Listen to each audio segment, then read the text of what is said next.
This is how I have no winter losses of my colonies. If you check out my videos, you'll see how I put my winter colonies outside with foam insulation board in between them, and I have a roof over them. So when it rains during the winter and it's cold rain, they stay dry. I breed my bees all summer long. I do not buy queens. I do not buy packages. And the colonies that don't get large enough, basically nukes. This is how I winter my nukes. I monitor them with a flashlight. I look through the screen, or I can open this up, or I can take this out, and I can see all the way across that, and I see how many bees are in there. And currently I have quite a few. I've got 52 colonies in here. And what has happened this year, if you haven't seen my other videos, I've used this Formic Pro 2 falls consecutively, 2018 September, 2019 September. I bought it from Better Bee every time, and I needed 75 doses, and Better Bee still had the 25 dose pack because they've changed to a 30 and they've raised the price, and this doesn't expire until September of 2020. So according to the company NOD Apiaries, Formic Pro formic acid has a good shelf life. But a month after I did the treatment, and I read the instructions, I looked at my videos, I had no losses last winter, and I did exactly the same thing this last fall as I did a year ago, and I still had Varroa mites. So I quickly, as soon as I realized I had Varroa mites, I switched to Oxalic acid. Bought this Varroa vaporizing tool. And if you see my videos, this killed the Varroa mites. A lot of my colonies had new clean bottom boards.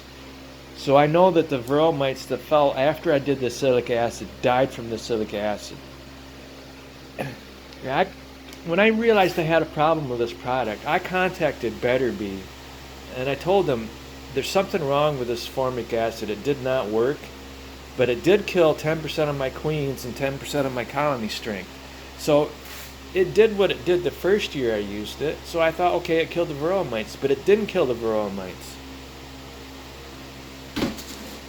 And I called them a few weeks after I told them they had a problem, and I asked them, did they contact people they sold the product to?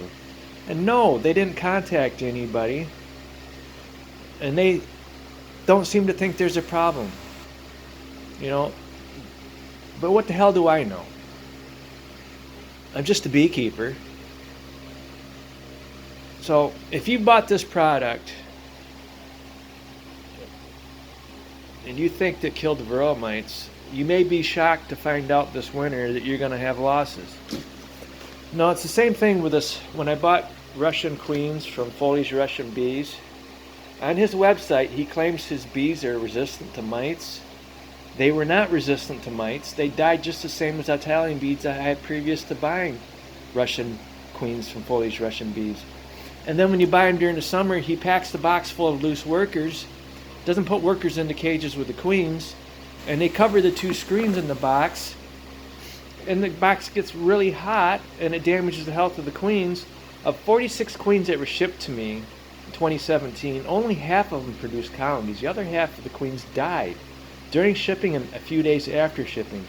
And those colonies that did manage to survive through the summer weren't mite resistant. They died during the fall. I almost got wiped out that first winter with Foley's Russian Bees.